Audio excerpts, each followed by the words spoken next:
My name is Ray Murphy. I'm from Brownswood in Enniscorthy. But I lived in Enniscorthy for years, and I used to love fly fishing.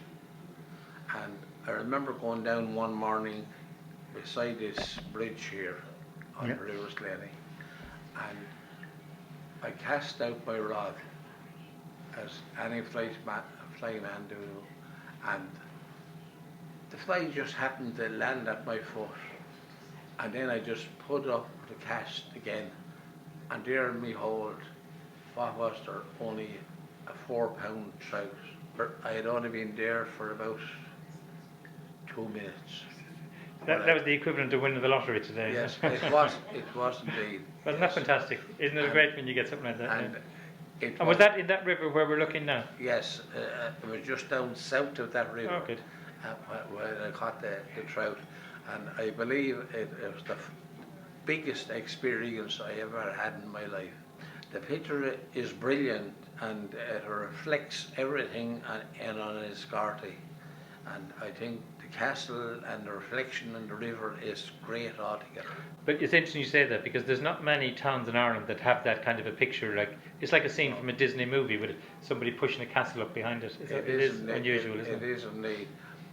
The only thing is you brought the umbrellas into it there. Yes. So which I say you brought into it, which it is was during the festival. I was more here. modern thing. Yeah. And the castle is unique to Enniscorthy, and I think people should come to see the castle. Oh, I mean, that's one of the most picturesque views I've seen in any town in Ireland.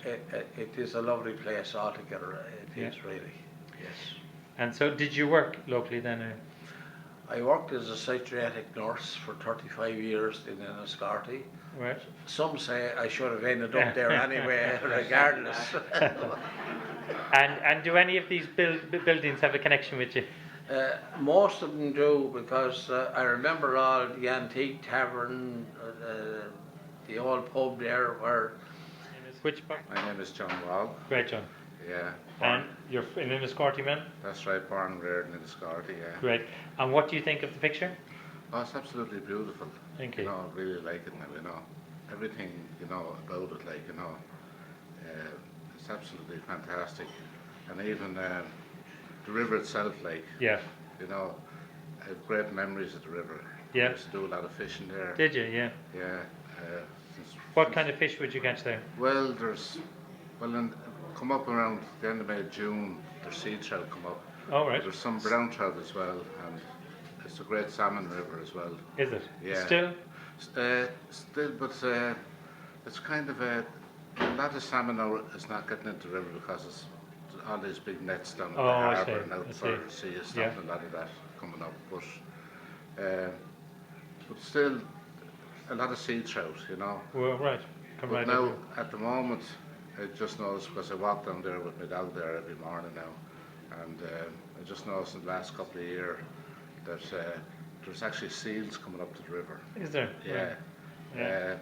Actually, this day, last Sunday, fortnight ago today, I was down there. I'd be down there early, a little after 7 o'clock in the morning, and I actually counted 3 seals in the space of a quarter of a mile, you know, coming up. Yeah, I remember seeing in Carrigaholt in the north. I was walking along by the pier there. I saw a seal lying on his back. You can't really comprehend it at the moment. Right, yeah. Well, actually, a brother of mine, a younger brother of mine, there a couple of months ago, was walking his 2 dogs down along the river, and there was a seal with a salmon just in again the bank, and again he got his phone out to capture it. Yeah. Oh, he got it, did he? Yeah. Oh, fantastic. He got the seal when he saw him coming, like. Frightened the seal with the salmon. He had him in again the bank, but he went out anyway, and the seal, and my brother had his phone on, and he managed to get him when he came up to the water with the seal in his mouth. Very good. Salmon. Yeah, salmon. Yeah. Fantastic. And so, did you grow up in Enniscorthy then? Oh yeah. Actually, not far from there, the castle. A couple of 100 yards at the back of the castle. Oh right. Yeah, that's where we lived, and we used to always play. The river is a great attraction. That's where we, you know, spend most of the time. Up the area.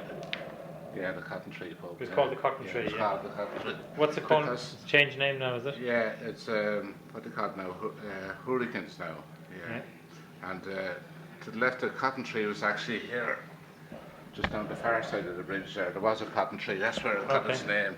Yeah, at the time of the battle in Vinegar Hill, 1798. Like, Right. they tied their horses to the tree. You know, that's the. Oh my God. Yeah. Yeah.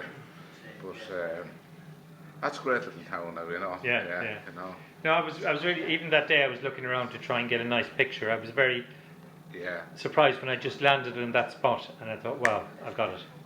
Yeah. And once you get the right picture, you've got it. So listen, that's great. Thank you very much now. No problem. Okay. My name is Liam Doyle. Great name. And I swear to tell the whole truth. Nothing, and everything except the truth. Yeah, this picture brings back some terrible haunting memories. I'm from Gorey, 18 miles south of Enniscorthy. I love the picture. Great. I love Enniscorthy. I fell in love with Enniscorthy. Sold my house in Gorey and bought a house in Enniscorthy. And I've been living how long ago was that? 15 years ago. Very good. And you're still a blowing? I'm still a blowing, yeah. But as a chap, anyone that know me would know that I used to like to keep fit, get up early in the mornings and stuff like that. So I used to cycle to Enniscorthy. Yeah. And that exact scene there now brings back two very taunting memories because I was about 7 o'clock one morning. I was just down at the end of the steps there after having a swim. Pointed out? Yeah, just here. I was only after having a swim there about 7 o'clock, and geez, I turned to one side, and people don't believe the story when I tell them. I heard this noise, and when I turned around, there was standing, about definitely 9 foot tall, a grizzly bear. He was definitely 9 foot tall. Jeez, I got an awful fright. And luckily enough, I looked further, and there was this little fella standing beside him with a lead. Jeez, I started putting on my shoes and socks, and I was walking up along the steps and said, "What the hell, a grizzly bear?" So I shouted to the man, "What's the story with the bear?" He said, "I'm washing him." I said, "What?" He said, "I'm giving him a wash." He said, "I'm here with the circus." Oh, jeez, right. So I hadn't known that. I said, so it turned out the circus was visiting the town, and this little job was come down and watch the grizzly bear. But I did get a fright. But how old were you then? Oh, jeez, sure, just only about.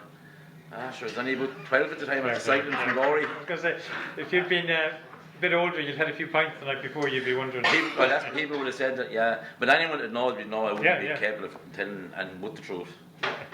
But there was another memory then that I was after cycling down one day. It was a Sunday morning, and we used to get up early and go for a good cycle. So came down this morning anyway, and we was just on the bridge there, having an ice cream after cycling from Gorey.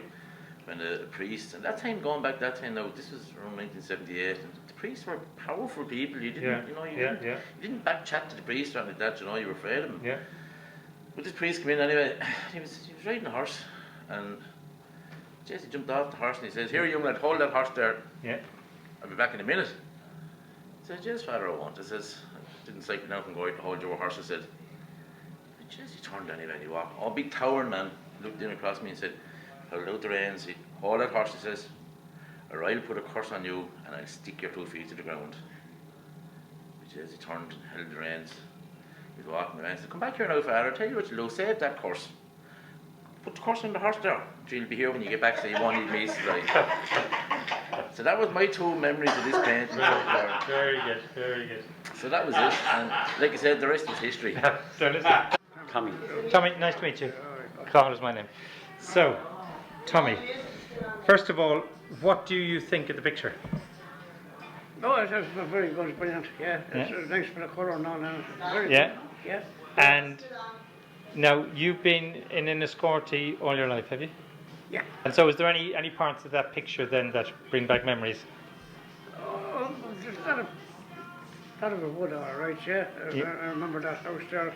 It belonged to Hendricks. Did you work in Enniscorthy town? Oh, did you? Yeah. And what did you do? Carpentry and joinery. Oh, all right. Yeah. So did you build anything in that picture? Oh yes, yeah. That house there